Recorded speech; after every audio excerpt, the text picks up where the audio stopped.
Greetings, हरे कृष्णा। तो आज का टॉपिक है आज सुबह उन्होंने आपको क्यों याद किया। ठीक है, ये है हमारा topic and we are doing the reading. ठीक है, दो ऑब्जेक्ट्स हमने अभी लिए हैं, ये है फेरी टेल ओरेकल और ये है tarot. So we will connect with the reading, लेकिन उसके पहले करते हैं थोड़ी सी क्लिंजिंग। ठीक है, लेट्स कनेक्ट टू इट, देखते हैं क्लिंजिंग कैसे वर्क करती है।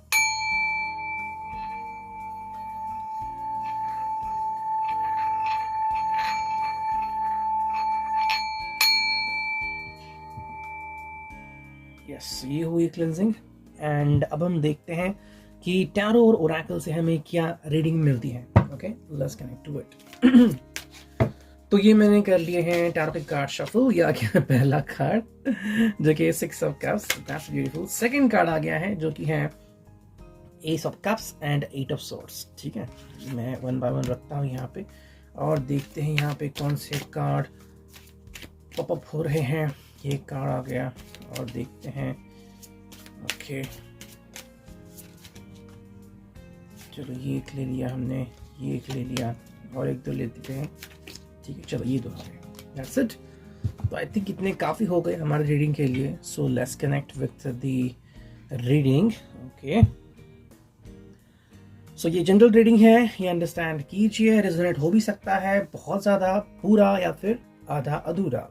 ठीक है, सो let's connect with the cards. देखो, पहला जो कार्ड हमें यहाँ पे दिख रहा है वो है 6 of cups, cancer, Scorpio, Pisces.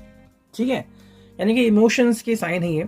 And भाई इमोशंस कितने हैं यहाँ पे, ये कोई तो है सपोर्ट करने के लिए। ठीक है, मे बी आपसे इसलिए कनेक्ट हो रहे हैं बिकॉज आप में वो अपनी स्टेबिलिटी ढूंढ रहे हैं। ठीक है, कि कोई ऐसा कि जो उन्हें सपोर्ट करे जब उनको ज़रूरत हो। तो अभी अगर उनको ज़रूरत है तो डेफिनेटली आपके बारे में सोच रहे हैं, जानना चाहते हैं कि किस तरह से आप उनकी हेल्प कर सकते हैं। ओके, ऐसा होता है ना कि कभी कभी खालीपन महसूस होता है ज़िंदगी में कि बहुत कुछ खाली है, कोई तो हो अपना जिनसे मैं बातें करूँ। अगर आप दोनों फ़ोन पे हैं और साइलेंस है, 2 मिनट तक किसी ने बात नहीं की, फिर भी वो साइलेंस बहुत कुछ दिला देता है। मतलब दिल हल्का हो जाता है। वो जो फीलिंग है वो आप में ढूंढने की कोशिश ये पर्सन कर रहा है कि ऐसा कोई कि जो मेरे साथ हो, चाहे वो भावनाओं में हो, वो इमोशंस में हो, प्रैक्टिकलिटी में हो, या फिर वो बस मुझे व्हाट्सएप पे पूछे कि भाई कैसे हो। किसी और ने पूछना और आपने पूछना, इसमें जमीन आसमान का फर्क है, ये ध्यान में रखना। सेकंड जो कार्ड हमें दिख रहा है वो है एस ऑफ कप्स। ओके, तो एस ऑफ कप्स में क्या दिख रहा है कि चाहता है ये पर्सन कि आपसे कम्युनिकेशन बनी रहे, चाहे वो सुबह हो, शाम हो, दिन हो, रात हो, इनको कोई फर्क नहीं पड़ता।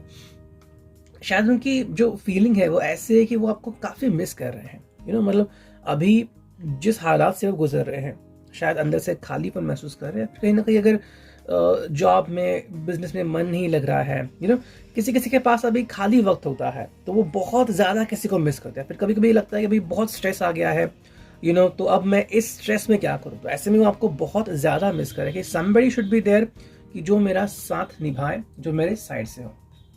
तो जो कार्ड है 8 ऑफ सोर्ड्स, जैसे हमने देखा था जेमिनी, लिब्रा, एक्वेरियस, कम्युनिकेशन यहाँ पे आ रहा है। तो कहीं ना कहीं इनको लग रहा है कि भाई आप या तो इनसे मतलब बंध से गए हो और ये भी आपसे बंध से गए और अब ये बंधन टूट नहीं सकता।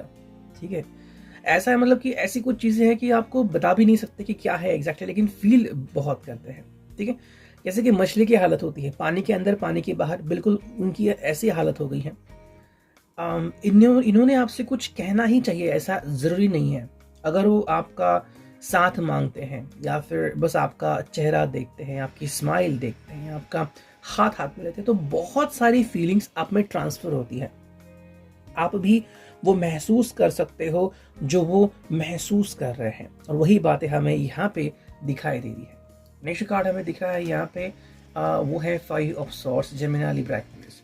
आई थिंक दुनिया का एक कड़वा अनुभव उन्होंने लिया होगा, या फिर अगर हम कहें, या फिर आपने कभी पूछा इनको कि व्हाट अबाउट योर फ्रेंड्स, आपके फ्रेंड्स अभी कहाँ पे हैं, या फिर वो क्यों नहीं है आपकी ज़िंदगी में। तो आंसर ये है कि एक समय था जब वो उनके ऊपर डिपेंडेंट थे, लेकिन फिर एक एहसास हो गया उनको कि जैसे ही किसी का काम खत्म होता है वो पर्सन एग्जिट करता है।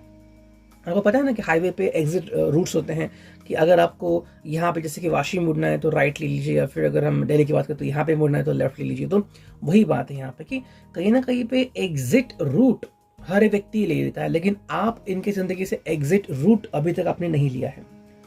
फिर चाहे आपका रिश्ता बहुत पुराना हो, नया हो, तो इनको एक बहुत अच्छा एहसास हो रहा है कि कोई ऐसा जिसके ऊपर मैं भरोसा कर सकता हूँ, कर सकती हूँ।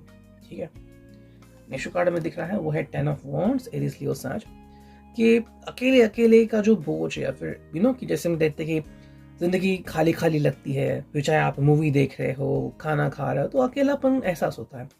चाहे आप फैमिली का हिस्सा ही क्यों ना हो, लेकिन अगर आपके साथ कोई नहीं है, आपका दुख बांटने वाला, आपको प्यार देने वाला, तो पता लगता है कि कुछ ना कुछ तो मिसिंग है। तो वो जो मिसिंग है वो बात हमें यहाँ पे नजर आती है। नेक्स्ट कार्ड है वो है टॉवर, यानी कि reality, facing the reality. I think ये इस मोड में है। अब मुझे लग रहा है कि शायद उनकी जो एज है वो 28 से ऊपर हो सकती है। ठीक है, एंड समवेयर अराउंड 35, 36, या इनफैक्ट अप टू 42 ऑल्सो। ठीक है, कि बहुत ज़्यादा मिस कर रहे हैं, एंड अभी ऐसी मोमेंट उनकी ज़िंदगी में कि उन्होंने कुछ तो करना चाहिए। कई लोग ऐसे होते हैं कि जो सही टाइमिंग पे सही निर्णय नहीं ले पाते। ओके, तो उनको फिर तकलीफ होती है बाद में कि क्या है क्या नहीं। तो यहाँ पे हमें ये नज़र आता है कि somebody is telling you कि भाई डू अंडरस्टैंड मी, मुझे एक्सेप्ट करो, मुझे अंडरस्टैंड करो कि क्या चीज़ें हैं, क्या मेरे लिए सही है, क्या गलत है। हाँ, आप इनसे बात कर सकते हो, आप इनसे वार्तालाप कर सकते हो, आप इनसे कम्युनिकेशन कर सकते हो, लेकिन एटलीस्ट इनके दिल में जो ये चीज़ें बस गई हैं कि कुछ तो गड़बड़ है या फिर कुछ मुझे बदलना चाहिए था, वो आपसे मिलके क्लियर कर सकते हैं। नेक्स्ट जो हमें कार्ड दिख रहा है वो है 3 ऑफ कप्स, एंड जो फाइनल कार्ड दिख रहा है वो है एस ऑफ सॉर्ड। ठीक है, तो एस ऑफ सॉर्ड फाइनल आ गया, उसके पहले 3 ऑफ कप्स आ गया। आई थिंक ये चाहता है कि आप दोनों वापस से एक बहुत ही सुंदर शुरुआत करें, कि जहाँ पे आपको रोकने टोकने वाला कोई ना हो। मे बी शायद आप दोनों ने बहुत कुछ सोचा होगा कि शायद आपकी फैमिली या फिर कुछ इश्यूज आएंगे। ओके, चाहे वो इश्यूज सोशल हो, फैमिली रिलेटेड हो, फाइनेंस रिलेटेड हो, या फिर किसी की अगर जॉब अभी पक्की नहीं है तो क्या करे उसके बारे में, फैमिली तो प्रेशर कर रही है कि शादी करो शादी करो। तो चाह रहे हैं कि दोबारा से आप वैसे ही एक सिचुएशन में आ जाए कि जहाँ पे बस आप है और आपको रोकने टोकने वाला कोई नहीं है। ठीक है, यहाँ पे हमें 3 जो कप्स दिख रहे हैं, ये आप हो, ये हैं, और ये आप दोनों का प्यार है। तो कोई और रोकने टोकने वाला नहीं है। इस सब सॉर्ट में कम्युनिकेशन दोबारा शुरू हो रहा है, और ये ऐसा है कि ये बहुत ही निजी हालत में है, मतलब किसी ने इंटरफेयर करना नहीं है, बस आप दोनों हो और कोई भी वहां पे नहीं है। ठीक है, अब देखते हैं फेरी टेल ओरेकल से हमें क्या रीडिंग मिलती है। ऑलमोस्ट 7.5 मिनट की रीडिंग हो चुकी है। 1 2 3 4 5 एंड 6। ठीक है, तो चलो देखते हैं इन 6 कार्ड से हमें क्या रीडिंग मिल चुकी है। ये कार्ड मैंने रखे हैं, पूरा स्ट्रेट कर लिया। देखो, पहला जो कार्ड है वो है वेटिंग फॉर लव। नो, क्या है इसका मतलब वो देखते हैं। वेटिंग फॉर लव का मतलब है कि ये एक्चुअली चाह रहे हैं कि आप दोनों के बीच ये दोबारा से वही सिचुएशन आ जाए कि जहाँ पे सिर्फ प्यार और कुछ नहीं है। कई बार ऐसा होता है कि दिल में कुछ और भी बातें चल रही होती है कि फैमिली क्या कहेगी, लोग क्या कहेंगे, तो प्यार हम 100% फोकस नहीं कर पाते। ठीक है, जैसे कि आपको कुछ लोग मिलते हैं जो खाते वक्त सिर्फ खाना खाते हैं, कहते हैं कि बहुत अच्छा खाना था, तो वो जो फीलिंग है ना, वही फीलिंग इनको चाहिए कि बात करते वक्त जब आप मिलते हो, फोन पे हो, तो बस ये और आप हो। इनको भी शायद कभी कभी एहसास होता है कि आपके अलावा भी आपके मन में कुछ और होता है, कि what about the family, what about the friends, what about my job, what about tomorrow, तो वो चीज़ नहीं चाहिए इनको। रिकनेक्शन, तो मे बी आप में अगर ऐसी कुछ चीज़ें हुई हैं कि दूरियां बढ़ी हैं या फिर कोई पर्सन दूर चला गया, तो चाह रहा है कि भाई वापस से रिकनेक्ट हो जाओ आप। न्यू इंस्पिरेशन का मतलब है कि कहीं ना कहीं पे you should be having a new inspiration, यानी कि भाई एक दूसरे के ऊपर भरोसा करें, अंडरस्टैंड करें। न्यू इंस्पिरेशन का मतलब है कि कहीं ना कहीं कुछ चीज़ें अगर गलत हुई थी पास में, या फिर ये आपका साथ नहीं निभा पा रहे थे, इन्होंने कुछ बोल दिया, आपने साथ छोड़ दिया, तो वो कुछ था जो आप अगर बात करें भी तो शायद वो सुलझ नहीं सकता। तो ऐसे में क्या है, talk to each other and have it get cleared. Next card दिख रहा है वो इनएक्शन। कभी कभी हम अगर शांत बैठे तो भी जवाब मिलता रहता है, तो that is what we see over here. Inaction का मतलब है कि भाई बस इनएक्ट करो, कुछ काम, कुछ बात करने की जरूरत नहीं है, बस एक दूसरे का हाथ थामो, एक दूसरे की आवाज सुनो। अगर आप बहुत करीब है तो एक दूसरे की सांसों की भी आवाज सुनो, तो उससे भी एकदम से फर्क पड़ जाएगा आपकी थिंकिंग में, आपकी अंडरस्टैंडिंग में। अब जो 2 कार्ड बचे हैं वो है रॉकी पैच एंड जो फाइनल कार्ड यहाँ पे बचा है वो है बोर्ड, यू नो। तो इनका यही मतलब आता है कि कहीं ना कहीं पे ज़िंदगी में उतार चढ़ाव वो तो लिखे ही रहते हैं, ठीक है। अब हमें नहीं पता एग्जैक्टली हमें कौन सा मोमेंट कब मिलने वाला है, लेकिन अगर ये सही है कि रॉकी पैच है, और अगर आप दोनों की ज़िंदगी में फिलहाल अगर रॉकी पैच है तो don't worry about it, you know. ये भी चीज़ जल्द से गुजर जाएगी। तो I hope it will resonate.